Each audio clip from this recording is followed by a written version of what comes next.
Are we missing some? Did I miss somebody in here? Who are we missing in here? Sully. Okay. Josh, who was one of 5 men appointed to the committee to write a formal Declaration of Independence? Not Sherman, not Franklin, not Jefferson, not Adams. Robert R. Livingston. Okay, these will be 15 matching questions. Oh, thank you. 15 matching questions, right here. Sounds like that's a lot. That's That could be like a good. Is that the correct test? So if you miss one, you miss out. All right, back at you, Josh. What was the name of the radical pamphlet that Thomas Paine authored in January of 1776? Common Sense. Now, kiddos, let's get a lesson going here. Common Sense, how is it on your ID sheet? Take a look at it. Underline. Underline and what? Italics. Or you know how you fix italics? If you don't want to write italics, you put what around them? Quotation marks, okay? Make sure that's correct because that is the name of the document, okay? So All right. underlined and quotation. Underlined in quotations, yep. Brian, complete this statement written by Thomas Paine. The period of debate is closed.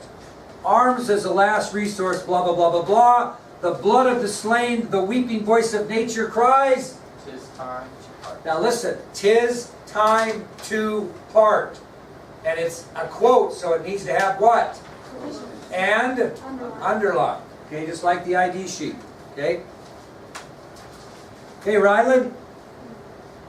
Who was the president of the Continental Congress who signed the Declaration of Independence in bold, large strokes so that the King of England would have no trouble reading his signature? John Hancock. Very good, John Hancock. Okay, Andy, total chance to redeem yourself. All right, let's see. Give me one of the 3 practical advantages that the colonists would have by declaring their independence from Great Britain, according to Thomas Paine. Colonists have full ability to seize property of all lands. That's exactly right. Colonists have full legal right to seize all property of loyalists. Give me another one there, Charles. They can demand to be treated as prisoners of war. That's exactly right. Who's they, though? The colonists. Or we'll use patriots, okay? And the last one, Peyton. France and Spain are more likely to help. Okay? All right, you need to know a couple of those. Not all 3, but a couple, okay? Andrew, give me a reason why many colonists in America were cautious about a war with Great Britain. Give me a reason why many colonists in America were cautious about a war with Great Britain. Because Britain provided stability for the colonies. Very good. Britain provided stability for the colonies. Emily, give me another one. They're afraid of mob rule. They were afraid of mob rule. That's a good one. We just leave it at that. Rachel? The British protected the colonies from outside threats. That's exactly right. The British protected the colonies from outside threats or enemies. Okay, give me another one, Meg. They were afraid that if they lost, what their punishment might be. Exactly right. They were afraid of the consequences that they lost. And I think there was one more, Elise, was there? Oh yeah, they would be reluctant to break from Britain because agriculture is like the million. Right. It's hard to make the break. That's exactly right. You're going to need to know a couple, 3 of those. Not all of them, but know a couple, 3 of those reasons. Okay? All right. Mackenzie, other than the fact the British government had committed acts that many colonists believed violated their rights, name the other reason many colonists believed in independence from Great Britain. Other than the fact that the British had committed acts, like the Tea Act and the Townshend Acts, and were violating their rights all the time by putting 9,000 British soldiers in Boston, give me the other reason why it's time for independence. If you don't get this, I'm going to slash your wrist and blood will be spilled. Oh, colonial blood. Because colonial blood had already been spilled. Now, don't just put blood had already been spilled, because they didn't care about the British blood that was spilled. They cared about the colonial blood that was spilled. So other than the fact the British government had committed acts that many colonists believed violated their rights, the other reason many colonists believed in independence from Great Britain is because colonial blood had already been spilled. Okay, who was chosen to do the actual writing of the Declaration of Independence there, Alexa? Thomas Jefferson, very good. Is this true or false? McKenna. During the writing of Common Sense, Thomas Paine said this, I offer nothing more than simple facts, plain arguments, and common sense. Did he say that? Yes, he did. That would be true. So know that quote. I offer nothing more than simple facts, plain arguments, and common sense. And Julie, you get it up. We went all the way around and back and got everybody a question. Thank you, Sully, for not being here for that. Okay, after the Battle of Bunker or Breed's Hill. Now, Julie, this is tough, especially for a foreigner. After the Battle of Bunker or Breed's Hill, what did King George III do to help fight and subdue the Americans? Right after the British got knocked around in the Battle of Bunker or Breed's Hill, Breed's or Bunker Hill, what did King George III do to help subdue and fight the Americans? What did he do? He got his checkbook out. And wrote a check to someone, I can't remember. For what? That's my whole point.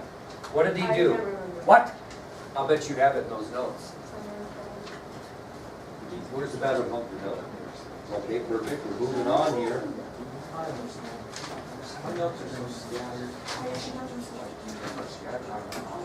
There, look at that. Okay, here it is. What do you do, Julie? He hired 10,000 soldiers from Germany to help handle the rebels. He hired 10,000 soldiers from Hesch, which was in Germany, called Hessians, to fight and subdue the Americans. Okay, so there will be 15 matching, 15 short answer, 15 matching, 12 short answer, and 3 true or false questions. And I will also put on 5 extra credit questions to see how deep you can dig.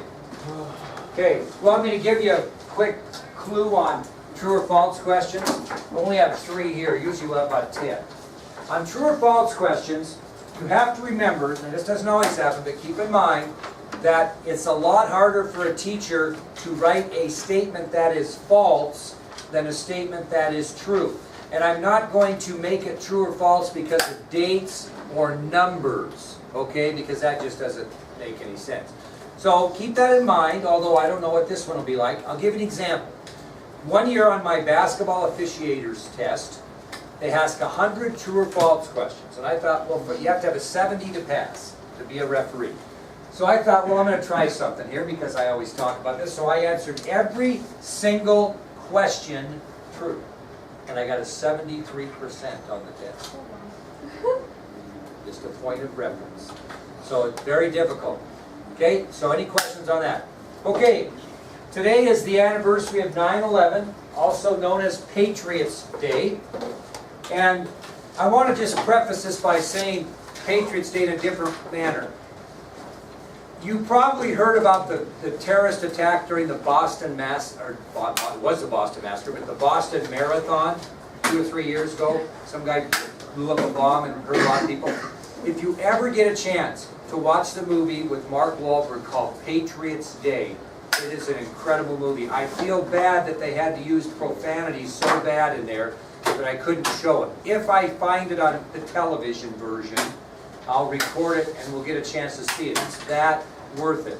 But you need to, if you get bored sometime on a volleyball trip or swimming trip or whatever you're doing, football, have somebody bring a DVD if you have that type of, or look it up on your phone, and watch Patriots Day with Mark Wahlberg. It is an amazing movie. I cannot show it in here because it's rated R because of the language. It's it uses a lot of them. But anyway, in celebration of Patriots Day of 9/11, I'm going to read an elementary book to you called The Man in the Red Bandana. Anybody know anything about this? Oh, I've heard about that. Okay, well, I'm going to tell you about it today. Okay, The Man in the Red Bandana. When he was only 7 years old, Wells was given a bandana by his father. It was a special gift that made Wells feel strong. Wells' dad always carried a blue bandana, and Wells' new bandana was just like it, only red. From the moment Wells received that bandana, he carried it with him everywhere. It had lots of uses. It was a cowboy mask, a pirate hat, a flag to signal the end of the race, As Wells grew up, he stopped using his red bandana as a toy and started to use it underneath his helmets. You see, Wells was an athlete whose favorite sports were ice hockey and lacrosse. He wore that bandana underneath his helmet to keep the sweat out of his eyes. Wells not only wore a helmet when he played sports, he also wore one as a volunteer firefighter. At the age of 16, Wells again followed his father's example and became a volunteer fireman. He trained with real firefighters and was taught that rescuing people who were trapped inside was their first priority. He also learned how to get safely through the burning buildings and put out the fires. It was this training and the red bandana that helped Wells become a hero. After college, Wells went to work at the 104th floor of the World Trade Center in New York City. Wells loved working up so high. He often called his father on rainy days to ask, "Is it raining where you are?" When his father replied that it was, Wells would say, "Well, it's sunny up here." But on Tuesday morning, September 11th, 2001, it was not a rainy day. The sun was bright and there were no clouds in the blue sky. As Wells sat in his office, he heard an explosion nearby that rattled his desk and his chair. When he looked out the window to see the World Trade Center Tower 1 building, he could see fire spewing out of the floors right across from him. Wells wanted to help with the tragic situation unfolding in the next tower. Just minutes after the explosion in Tower 1, Wells left his office. Because he's in Tower what? Okay? To get down the lobby from the 78th floor, you had to first take an elevator to the 78th floor sky lobby. From there you would take a non-stop elevator to the ground floor. Many people would be waiting in the sky lobby for their elevator. Wells knew it would take too long for an elevator from the 104th floor to the sky lobby and then one to the ground, so he headed down the stairs. In a few minutes, Wells had made it all the way down near the 78th floor. That's when another explosion occurred, only this one was much louder and stronger than the last. Wells ran right for the door of the sky lobby, but could tell by the smoke coming into the stairwell that there were fires burning inside. Wells took out his red bandana and tied it around his nose and mouth so that he did not breathe in the smoke. When Wells entered the sky lobby, it was hard to see through all the smoke. There were badly injured people who needed his help to get to safety. He found a fire extinguisher to put out the flames that continued to endanger the survivors. Wells immediately took charge and called out to anyone who might be able to hear him. "I found the stairs. If you can get up and walk, get up now. If you are able to help someone else, help them. Follow me. I know the way." Many people were dazed, but one woman was in such a state of shock that she could not walk. Wells wanted to help as many survivors as possible. He picked up the shocked woman and, leading a group of 3 others, carried her down the stairs. Wells saw the air start to clear as they made it down the stairwell, so he pulled his bandana from his face. When they made it to the 61st floor, the lights were on and Wells thought it was safe to send the people on their own. Wells told the group to continue down the stairs and out of the building. He turned around and headed back up the stairs.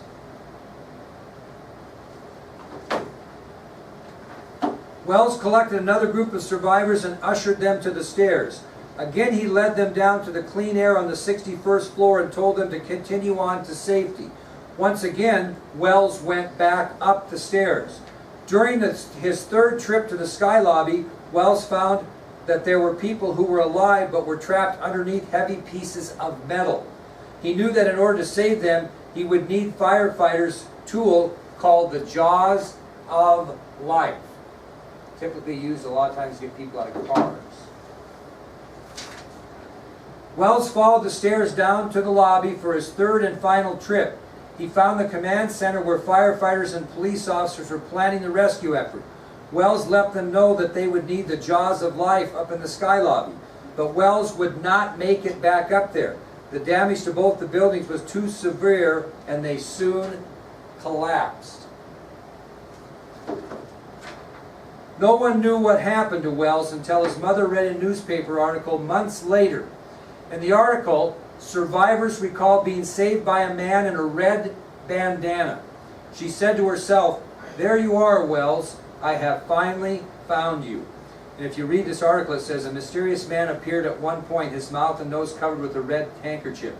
She too said he had been steered by the man in the red bandana. Wells was recognized through pictures by two women whom he led to safety.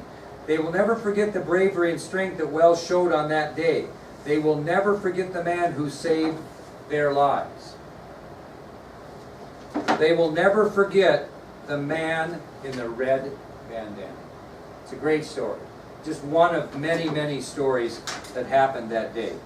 Wells, Remy Crothers, 3 trips from the 78th floor sky lobby to the 61st floor of the World Trade Center's South Tower saved many lives. Because of his bravery and courage on 9/11/2001, Wells was named as an honorary firefighter by the Fire Department of New York, the first time in the history of the department that an individual had been honored in this way, obviously after his death. He has been recognized all over the world for his heroic acts through numerous media outlets, including ESPN's Outside the Lines.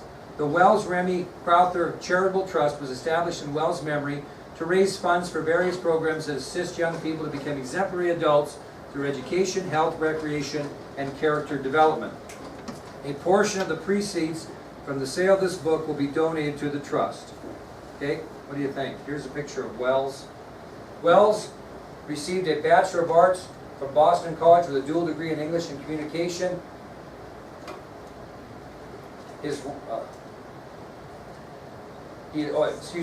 wife is a stay-at-home mom to 4 children who enjoys reading, writing, and sports.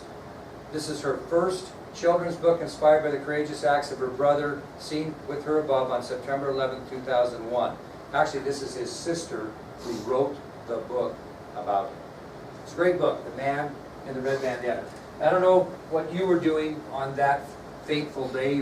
How old were you? Were you born yet? I was born 7 Yeah, months. okay. I was a superintendent of schools in Roberts, Montana, a tiny little school, kind of like Tensley. And I remember, you know, in those days didn't have a lot of technology, but I remember that coming over the news and people just couldn't believe it, and the vision of that airplane that flew into the tower. And then, of course, what else happened on that day? Anybody remember? The Pentagon was hit by another plane. Flight 93 was what crashed in Pennsylvania because of the heroics of those people on board that were not going to let that plane fly into death. Wasn't it going to Washington, to the White House? They thought probably the White House is where it was going. Now, I'll tell you another story, and I got to find this picture, but I became very good friends with a guy by the name of Robert Foglesong. He was a 3-star general and later 4-star general stationed at the Pentagon.